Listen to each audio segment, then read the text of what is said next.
अस्सलामुअलैकुम व्यूवर्स, आज की वीडियो में हम डिस्कस करने वाले हैं कि पंजाब के अंदर गवर्नमेंट ख़त्म हो जाने से यानी असम्बलियाँ टूट जाने से जो मेगा प्रोजेक्ट हैं पंजाब के या लाहौर के, उनकी प्रोग्रेस के ऊपर कोई फ़र्क पड़ेगा या वो उसी तरह से कंटिन्यू रहेंगे जिस तरह से पहले उसकी पेस थी काम की।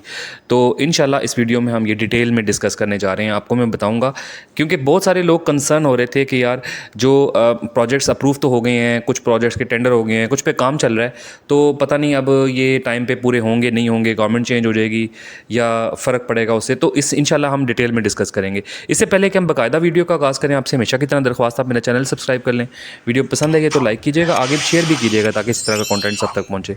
तो व्यूअर्स, इसके लिए मैं आपके सामने एक रेफरेंस कॉन्ट्रैक्ट है गवर्नमेंट ऑफ पंजाब का, डिफरेंट कॉन्ट्रैक्टर्स के साथ जो वो करते हैं, ये आपके सामने मौजूद है।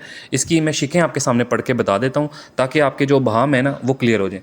पहले मैं आपको ये कॉन्ट्रैक्ट का ना थोड़ा सा आप इसको देख भी लें। एग्रीमेंट है बेसिकली ये, इसमें दो पार्टीज़ हैं, एक गवर्नमेंट है और एक जिनको कॉन्ट्रैक्ट अवार्ड किया जा रहा है, ये जो लोवेस्ट बिडर हैं या जिनको कॉन्ट्रैक्ट अवार्ड किया जा रहा है। अब आप इसकी शिकें, आप इसकी स्टेटमेंट पढ़ लीजिएगा, लेकिन मैं आपको ना ये जो पॉइंट नंबर 2 नीचे की तरफ है ना, एक पहला पॉइंट है, फिर दूसरा पॉइंट, ये जो बुलेट्स लगे हुए हैं, दूसरे पॉइंट को ज़रा आप थोड़ा सा पढ़ें और आपको क्लियर हो जाएगा इसमें मैं क्या कहना चाह रहा हूँ। दूसरे पॉइंट में ये लिखा हुआ है completion and maintenance of work carried out embraced therein according to the specifications, drawings and conditions herein content and referred, यानी जो ड्राइंग्स और उसके मुताबिक प्रोजेक्ट है वो कंटिन्यू किया जाएगा। गवर्नमेंट जो है ना, आगे नीचे लिखा है government shall pay and the contractor shall receive and accept as full compensation for everything furnished and done by the contractor under the agreement and the tender price stipulated in the contractors tender. यानी कि government जो है binding होगी government के ऊपर shell पे, यानी shell का मतलब होता है गवर्नमेंट के ऊपर बाइंडिंग है कि वो कॉन्ट्रैक्टर को जो सर्विसेज उसने रेंडर की हैं, जो सर्विसेज उसने प्रोवाइड की हैं गवर्नमेंट को as per bidding documents, as per tendering documents, वो गवर्नमेंट के ऊपर बाइंडिंग है, वो उसको वो पे करेगी। और जो कॉन्ट्रैक्टर है उसके ऊपर बाइंडिंग ये है कि वो प्रोजेक्ट को कंप्लीट करेगा। तो ये शिक पढ़ के, ये शिक पढ़ाने का मकसद आपको ये था कि आपको क्लियर हो जाए कि यार गवर्नमेंट जिस कॉन्ट्रैक्टर को प्रोजेक्ट एक दफ़ा अवार्ड कर देती है ना, तो ये गवर्नमेंट के ऊपर, कोई भी गवर्नमेंट हो, गवर्नमेंट के आने जाने से कोई फ़र्क नहीं पड़ता, गवर्नमेंट के ऊपर लीगली ये बाइंडिंग होती है कि वो उस प्रोजेक्ट को की जो पेमेंट है वो टाइम टू टाइम उसको कॉन्ट्रैक्टर को दे। अब जो पेमेंट होती है ना, वो ये नहीं होता कि फुल पेमेंट कर दी जाती है या 50% कर दी जाती है।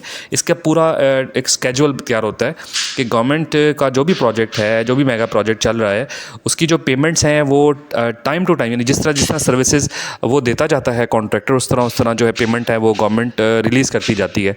जो भी इसका भी एक एग्रीमेंट होता है, वो पूरा एग्रीमेंट तो नहीं मैंने आपके सामने पढ़ा, उसमें वो चीज़ें सारी टर्म्स एंड कंडीशन में वो चीज़ें तय होती हैं कि पेमेंट्स कैसे होगी, मोड ऑफ पेमेंट क्या होगा, ठीक है, गारंटीज़ क्या होंगी, और इसके सारा अच्छा खासा इसका आप कह लें कि पूरा डॉक्यूमेंट होता है। लेकिन मैंने आपको सिर्फ ये एग्रीमेंट का पॉइंट पढ़ाया था, पढ़ाने का मकसद ये था कि आपको ये पता चल जाए कि गवर्नमेंट के ऊपर ये बाइंडिंग है। जब एक प्रोजेक्ट टेंडरिंग के प्रोसेस के बाद कॉन्ट्रैक्ट फेज़ में आ जाता है, यानी कॉन्ट्रैक्ट हो जाता है गवर्नमेंट के दरमियान और कॉन्ट्रैक्टर के दरमियान, जब एक कॉन्ट्रैक्ट साइन हो जाता है ना, फिर बाइंडिंग है, गवर्नमेंट के ऊपर बाइंडिंग है।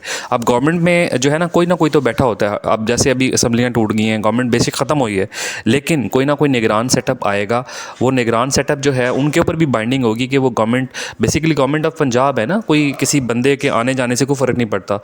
ये गवर्नमेंट ऑफ पंजाब का कॉन्ट्रैक्ट है, एग्रीमेंट है कॉन्ट्रैक्टर के साथ।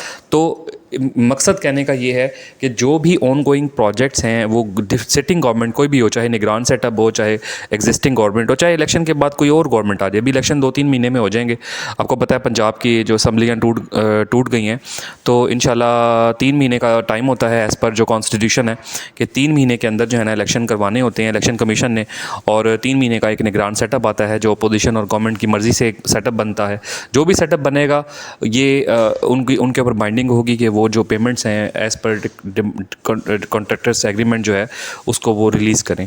तो जैसे पेमेंट रिलीज होंगे ज़ाहिर काम भी उसी पेस पे चलेगा। इंशाल्लाह उम्मीद यही की जा रही है कि काम की रफ्तार पहले से तेज़ तो हो सकती है लेकिन कम नहीं होगी। इंशाल्लाह सारे प्रोजेक्ट्स अपने टाइम पे कंप्लीट होंगे। तो इंशाल्लाह मेरे ये वीडियो बनाने का मकसद था जिनकी परेशानियां थी, कंसर्न्स थे, वो दूर हो जाएं।